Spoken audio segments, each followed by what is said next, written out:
नमस्कार, आप देख रहे हैं ईस्टर्न स्काई मीडिया समाचार बुलेटिन के साथ मैं हूं स्वाति ढल।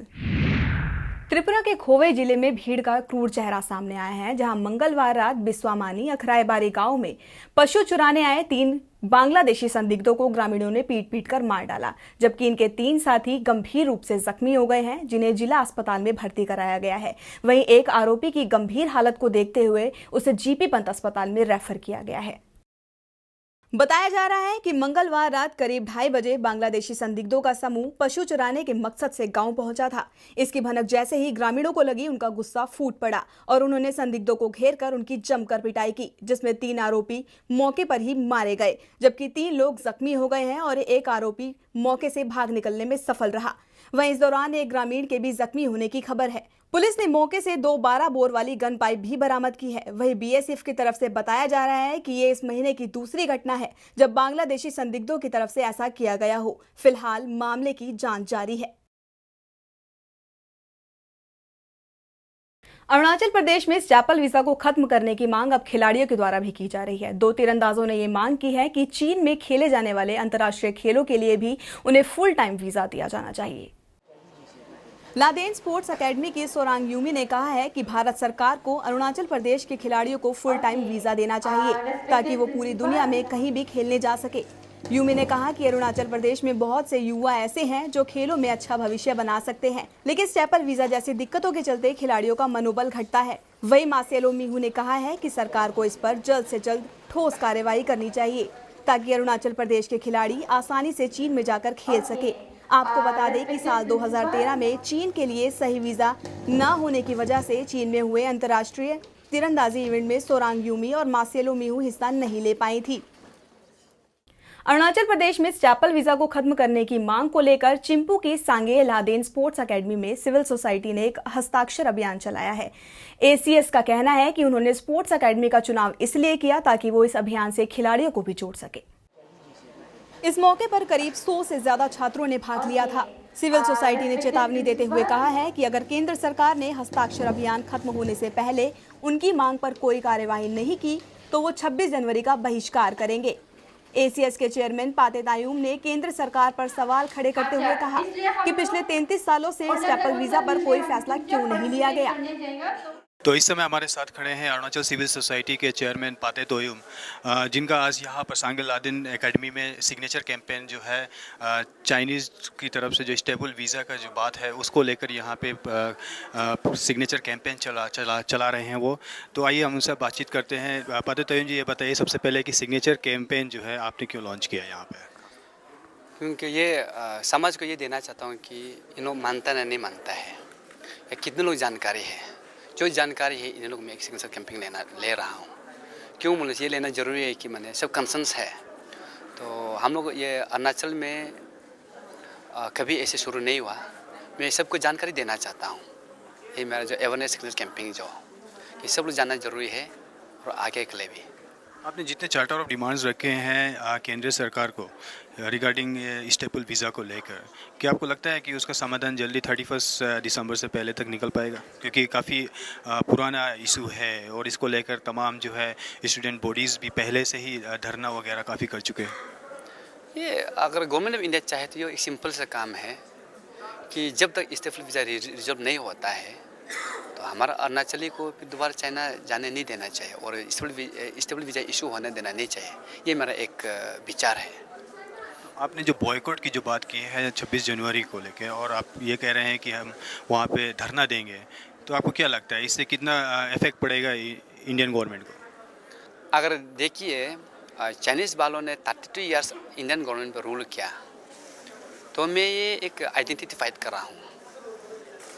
अगर इसमें अगर 32 ईयर्स का मैटर लेके अगर उन्होंने 1-2 महीने में सॉल्व कर नहीं पाया या मैंने 75 डेज का टाइम देता, ये 75 डेज में अगर सॉल्व नहीं कर सका, ये अपना सरकार का थोड़ा एक शर्म का बात है कि छोटा सा चीज़ को लेके एक थोड़ा सा बैठ के होना चाहिए, डिस्कशन होना चाहिए, और ये कर नहीं सका, ये इनका एक शर्म का बात है। ये थे हमारे साथ पाते तोयम चेयरमैन अरुणाचल सिविल सोसाइटी के, जिनका कहना था कि यहाँ पर जो है खासकर जो स्टेपल वीज़ा की जो बात है वो जल्द से जल्द उसका समाधान निकले। और उन्होंने साफ ये भी कह दिया है कि 31 दिसंबर तक जो डेडलाइन दी है कि अगर केंद्र सरकार जो है स्टेपल वीज़ा की जो बात है, जो प्रॉब्लम है, जहाँ तक अरुणाचल की बात है, यहाँ के जो स्पोर्ट्स पर्सन फेस करते हैं चाइना जाने के लिए, उनको स्टेपल वीज़ा की बात की जाती है, उसको अगर समाधान अगर जल्दी नहीं निकला 31 दिसंबर से पहले, तो वो 26 जनवरी में यानी कि दिल्ली में वो स्टेज करेंगे, धरना देंगे। कैमरामैन सुरेश कुमार सिंह के साथ Abhinav Verma, eastern sky media, Arunachal Pradesh. Assam के कार्बी आंगलोग जिले में मंगलवार से अलग राज्य की मांग को लेकर 1000 घंटे का बंद शुरू हो गया है, जिसका सबसे ज्यादा असर मणिपुर की राजधानी इम्फाल में देखा जा रहा है। बंद के चलते इम्फाल स्थित कई पेट्रोल पंप ब्लॉक हो गए हैं और जिन जगहों पर पेट्रोल पंप कुछ घंटे के लिए खोले गए, वहां लोगों की लंबी कतारें देखने को मिली। बंद से बेहाल लोग कई दिनों का पेट्रोल स्टॉक करते हुए नजर आए ताकि उन्हें आगे ज्यादा परेशानियों का सामना ना करना पड़े। आपको बता दें कि joint action committee for autonomous state ने मंगलवार सुबह 5 बजे से 7 दिसंबर रात 9 बजे तक के लिए बंद का आह्वान किया है। ये बंद संविधान के अनुच्छेद 244A के तहत किया गया है। दरअसल अलग राज्य की मांग के लिए बातचीत के अगले दौर की तारीखें घोषित किए जाने में देरी की वजह से ये बंद बुलाया गया। इस मामले पर पिछली वार्ता 6 नवंबर 2013 को हुई थी और जिले से गुजरने वाले राजमार्गों पर वाहनों की आवाजाही पर खासा असर देखा जा रहा है। अरुणाचल प्रदेश सरकार ने बेरोजगार युवाओं को रोजगार दिलाने की कवायद शुरू कर दी है। स्किल डेवलपमेंट विभाग ने VLCC institute of beauty and nutrition की तरफ से beauty culture and hair dressing पर 6 महीने के कोर्स के लिए आवेदन पत्र जारी किए हैं। VLCC इंस्टीट्यूट के असिस्टेंट मैनेजर पंकज रॉय ने बताया है कि कोर्स को करने के बाद 9,000 रुपए प्रति माह आसानी से कमाए जा सकते हैं। पंकज रॉय ने यह भी बताया कि कोर्स का पूरा खर्च राज्य सरकार द्वारा किया जा रहा है। साथ ही उनका कहना था कि बेरोजगार युवाओं के लिए ये एक बेहद ही सुनहरा अवसर है, जिसके जरिए वो रोजगार प्राप्त कर सकेंगे। And this is a very good opportunity for all of them. Okay, we provide training on beautician, especially beauty culture and hair dressing. Okay, and the total training is comprised of around 6 months. Okay, it will be a residential course in Delhi. Okay, our company is Gurgaon based, VLCC, a very well-known organization and a reputed company for beauty training. We are into the field since last 25 years. So it's a very good opportunity for all of them. After completion of the training, the minimum starting salary will be around 9,000 plus accommodation will be there. So there are lots of company who are meeting hands with us for the training placement. So it's a very good opportunity for the candidates. Arunachal Pradesh में अब जल्द ही prepaid mobile की तर्ज पर prepaid meter काम करेंगे। इस सिलसिले में बुधवार को राज्य विद्युत नियामक आयोग ने अधिसूचना जारी की है, जिसमें कहा गया है कि ऊर्जा विभाग आने वाली 10 नवंबर के बाद राज्य में ये परियोजना पूरी तरह लागू कर देगी। फिलहाल इस परियोजना पर काम जारी है। आपको बता दें कि प्रीपेड मीटर में प्रीपेड मोबाइल की तरह एक कार्ड होगा, जिसमें चिप लगी होगी। कार्ड का एक यूनिक नंबर होगा। उपभोक्ता अपने बिजली खर्च के आधार पर इस नंबर पर रिचार्ज कराएगा। ये नंबर उपभोक्ता के मोबाइल नंबर से जुड़ा होगा, जिस पर रिचार्ज की राशि कम होने पर संबंधित नंबर को फिर से रिचार्ज कराने के लिए मैसेज दिया जाएगा। मीटर भी अलार्म सिस्टम से रिचार्ज की राशि कम रह जाने का संकेत देगा और अगर इसके बाद भी रिचार्ज नहीं कराया गया तो बिजली आपूर्ति बंद कर दी जाएगी। इसके कई लाभ भी बिजली उपभोक्ताओं को मिलेंगे। इससे बिजली की चोरी होने से बचेगी, बेवजह का खर्च घटेगा, साथ ही बिजली का फिजूल इस्तेमाल भी कम होगा। आपको बता दें कि भारत में कई और राज्य भी हैं जहां बिजली विभाग के द्वारा ये परियोजना काम कर रही है। कैपिटल इलेक्ट्रिकल डिवीजन के एग्जीक्यूटिव इंजीनियर जोराम लाली ने आज एक प्रेस नोटिफिकेशन जारी किया गया, जिसमें कहा गया है कि कैपिटल में एक नया सिस्टम शुरू करेंगे बिलिंग सिस्टम का, जो कि प्रीपेड सिस्टम होगा। तो ऐसे में इसके बारे में जब हमने उनसे पूछताछ करने की कोशिश की तो उन्होंने हमें कुछ भी इन्फॉर्मेशन देने से मना कर दिया और उन्होंने बताया कि प्रोसेस अभी जारी है। तो ऐसे में अरुणाचल में हर बार जो फ्रीडम ऑफ प्रेस होता है उसको नकारा गया है और मीडिया एक ऐसा सोर्स है जिससे पब्लिक को इन्फॉर्मेशन या फिर जो भी खबर मिलता है। तो ऐसे में जो भी डिपार्टमेंट होता है या फिर जो भी जो सरकारी जो ऑफिसर्स होते हैं वो फ्रीडम ऑफ स्पीच को क्यों नकार रहे हैं। कैमरामैन ताजुम बिंदु के साथ मैं नीलम राजा, ईस्टर्न स्काई मीडिया, अरुणाचल प्रदेश। अरुणाचल प्रदेश के ईस्ट सियांग जिले के आपदा प्रबंधन विभाग ने मंगलवार को पासीघाट के प्रेस कॉन्फ्रेंस हॉल में रैली कम इंटरेक्टिव कार्यक्रम का आयोजन किया। आपदा प्रबंधन विभाग ने बोगोंग, बोसिंग और मेबो ब्लॉक के पीआरआई सदस्यों के सहयोग से इस कार्यक्रम का आयोजन करवाया था। कार्यक्रम में पीआरआई नेताओं और अधिकारियों ने आग लगने के कारणों के साथ साथ बचाव सहित सभी पहलुओं पर चर्चा की। इस दौरान ये बात सामने आई कि ज्यादातर आग की घटनाएं छोटी रसोइयों और शेड वाली रसोइयों में होती है, इसलिए ऐसी रसोइयों को बनाने से बचना चाहिए। वहीं इस दौरान जिला आपदा प्रबंधन अधिकारी गांदेन तसोमू ने आग पर काबू पाने वाले उपकरणों की जानकारी दी। साथ ही इन आपदाओं से निपटने के लिए उनके विभाग की भूमिका पर भी प्रकाश डाला।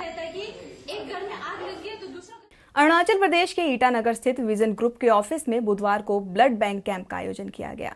विजन इंडिया ग्रुप ने रामकृष्ण मिशन अस्पताल के सहयोग से ब्लड बैंक कैंप का आयोजन करवाया था। रामकृष्ण मिशन अस्पताल के टेक्निकल एक्सपर्ट माइती ने बताया है कि अस्पताल में खून की कमी होने की वजह से ब्लड बैंक कैंप का आयोजन किया गया। रक्तदान करने आए धनंजय मोरान ने कहा कि ज्यादा से ज्यादा युवाओं को रक्तदान करना चाहिए। आपको बता दें कि विजन इंडिया एक साउथ कोरियन मेडिकल कंपनी है। आइए बात करते हैं यहाँ पे एक ब्लड डोनर से जिन्होंने अभी ब्लड डोनेट किया है। कैसा लग रहा है ब्लड डोनेट करके, एंड आपको क्या लगता है इसी तरह का जो ब्लड डोनेशन कैंप जो ऑर्गेनाइज किया जाता है ये अच्छे कोर्स की? ये तो बहुत अच्छे कोर्स के लिए एक्चुअली, और एक्चुअली जब मेरे दोस्त ने मुझे बताया कि ऐसा ब्लड डोनेशन हो रहा है, मैंने लाइफ में कभी डोनेशन नहीं दिया था, तो सोचा कि थोड़ा डर तो लगा हुआ था कि मतलब ब्लड डोनेशन होगा, खून लिया जाएगा, और ऊपर से आप देख ही रहे हैं मैं थोड़ा पतला भी हूँ, पर surprisingly it feels good, it feels normal, very normal. So I would like to urge every citizen who will be watching this channel and this news that ऐसा चीज़ को, अपॉर्चुनिटी को अच्छा चीज़ करने के लिए कभी सेकेंड थॉट नहीं देना चाहिए। हमेशा you should come forward and be a part of this. Thank you.